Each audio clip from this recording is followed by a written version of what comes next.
2008년 3월로 기억하는데, 저를 포함한 모든 사람들이 올해는 중국 경제가 너무 좋아서 호황이다.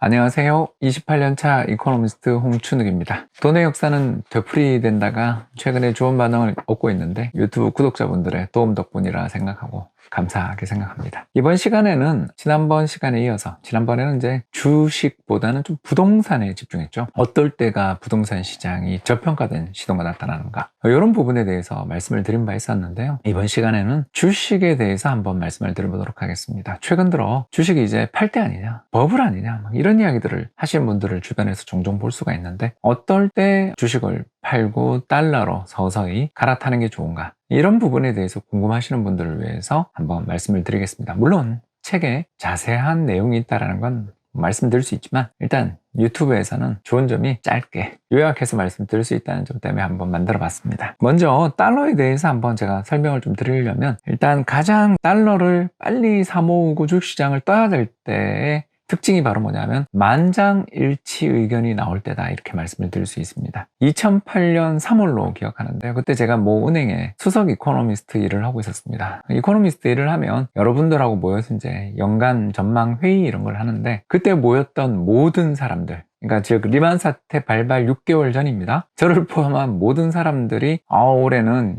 중국 경제가 너무 좋아서 호황이다, 고원경기다, 이런 이야기를 했어요. 고원경기가 뭐냐면 대관령 넘어 있는 산 위에 있는 평평한 땅처럼 어떤 상황이냐면 고성장세가 안정적으로 꾸준히 이어지는 걸 고원경기라고 부르는데요. 이 고원경기의 기원은 누구냐면 1929년 대공황 직전 세계적인 경제학자인 어빙 피셔 교수가 했던 이야기입니다. 그때 그는 주가가 더 이상 떨어질 수 없는 높은 고원의 경지에 이르렀다라는 유명한 말을 남겼는데, 그로부터 열흘 뒤에 대공황이 발생했고, 그리고 3년에 걸쳐 주가가 80% 이상 폭락하는 역사상 유례없는 주가 대폭락의 상황을 겪은 바 있었습니다. 이처럼 경제가 고원경기, 안정적 고성장이다, 뭐 이런 이야기가 나올 때가 주식시장에서 탈출해야 되는 시기다. 모든 사람들이 주식시장을 찬양하고 비관론이 일소되는 경우가 주식에서 탈출해야 되는 경우다라는 걸 말씀을 드릴 수 있습니다. 왜 그런가? 일단 그림에 한번 보시는 것처럼 모든 사람들이 돈을 다 빼서 은행에 저축해 있던 돈 또는 채권에 투자한 돈을 다 빼서 주식에 들어올 거 아니에요. 왜? 미래가 앞으로 되게 창창하고 모든 사람들이 다 동의한다면서요. 그러면 굳이 은행에 돈을 넣을 이유가 없죠. 2008년에 그랬잖아요. 은행에서 돈 빼서 전부 펀드하고 부동산 샀습니다. 물론 주식도 좋았고요. 그런 과정에서 어떤 일이 벌어지냐? 금리가 상승합니다. 이 금리가 상승하게 되면 역사적으로 이 차트에도 나와 있는 것처럼 주식시장의 퍼는 떨어집니다. 퍼라는 게 주식 가격을 주당 순이익으로 나눈 거니까, 즉 주당 순이익을 가지고 주가를 나눈 건데, 저게 떨어진다, 금리가 오를 때마다 퍼가 떨어진다라는 건 뭘 의미하느냐? 결국 경제 내에 존재하는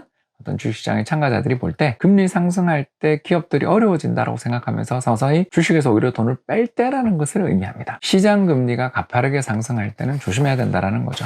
특히 금리가 상승할 때 퍼가 급격히 떨어지게 되는 두 번째 이유는 주식 공급 물량이 증가하기 때문입니다. 어떤 회사가 PER이 한 50배 된다. 와, 부럽네요. 그러니까 10,000원짜리 이익을 내고 있는 회사라면, 주당 10,000원 정도의 이익을 내는 회사라면 이 주가가 50만 원이에요. 자, 그럼 대주주 어떻게 할까요? 은행에서 굳이 돈 빌릴 필요가 없죠. 이 회사 증자 때려서, 유상증자 해서, 또는 자회사 상장시켜서 시장에서 퍼 50배 밸류로 돈 조달한 다음에 그걸 은행 예금도 얻는 게, 또는 부동산 사두는 게 이 사람한테 훨씬 이익이 될 수도 있잖아요. 그런 연유로 인해서 어떤 기업가가 생각하는 적정한 주가 이상으로 주가가 계속 올라간다 생각되면 어마어마한 증자 사태가 벌어집니다. 최근에 어떤 회사 혹시 기억나실 것 같습니다. 지난 4년 동안 3차례 증자했던, 그리고 대주주 실권했던 그 회사 생각나시죠? 이런 일들이 빈발하게 된다는 겁니다. 그렇기 때문에 이건 개별 기업단에 뿐만 아니라 전체 주식시장에서 고원경기가 어떠네 그러면서 시중자금이 주식시장에 무한정 밀려들며 시장금리가 급등하는 시기에 증자가 빈발한다. 굉장히 조심해야 된다, 이 말씀을 드릴 수 있습니다. 또 다른 주식시장 탈출, 그리고 달러 자산 매입의 또 다른 신호를 말씀을 드리자면, 바로 대출은 늘어나는데 연체도 늘어나는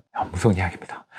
바로 2002년 카드 사태 때 이런 일이 벌어졌죠. 무려 2억 장이 넘는 어마어마한 신용카드가 발행되면서 신용카드를 발급하는 사람들이 또 현금 서비스를 엄청나게 썼죠. 그 과정에서 사람들의 대출이 폭발적으로 늘었는데도 불구하고 그림에 보듯 2001, 2002년에 연체율이 계속 올라갑니다. 아니, 이게 무슨 일입니까? 돈을 대출받자마자 연체가 발생했다. 둘 중에 하나 또는 둘 다입니다. 첫 번째는 뭐다? 카드를 만들면 안 되는 사람들, 대출을 해주면 안 되는 사람들한테 대출해주겠다. 두 번째는 기존 카드를 만들었거나 대출을 받은 사람들이 사업이 어려워져서 이 사람들이 새로 카드를 만들어서 카드 돌려막기 하고 있다.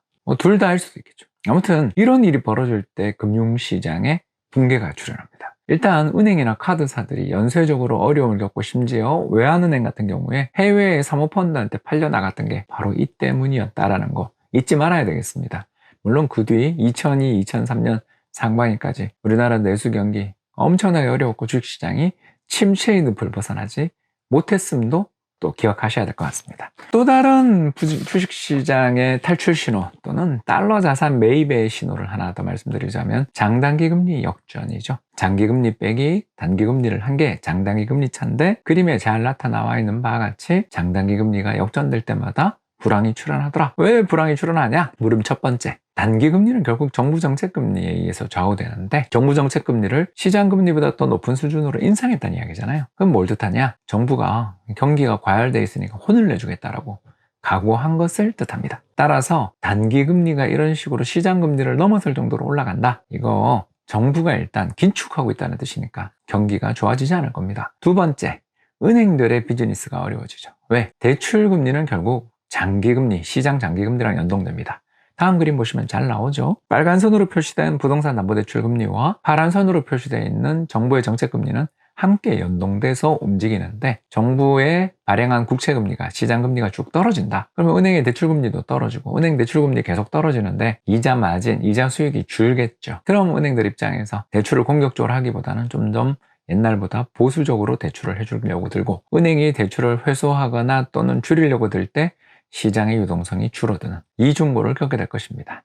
정리해보자면 만장일치 분위기가 조성되며 모든 사람이 주식 가격은 오를 거라고 확신하며 시장이 거품이 생길 때, 두 번째, 어마어마한 대출의 증가가 나타나고 있음에도 불구하고 돈을 빌려간 사람들의 연체, 이자나 원리금을 잘 못 갚는 일이 갑자기 나타날 때는 정말 조심해야 된다. 세 번째, 장단기 금리가 역전되는 등 중앙정부가 긴축 스탠스를 강화하고 더 나아가 은행들의 경영 여건도 악화될 때는 주식에 굳이 그렇게 투자할 필요가 있는가? 조금씩 차익을 실현해 달러 자산 투자 등 안전한 자산에 투자를 하는 식으로 재테크해 보시는 타이밍을 잡는 게 어떨까 생각됩니다. 부디 제가 말씀드렸던 이런 시기들이 가까운 시일 내에 오지 않기를 바라는 마음입니다만 미리 준비해둬서 나쁠 건 없지 않냐, 이 말씀 드리고 싶었네요.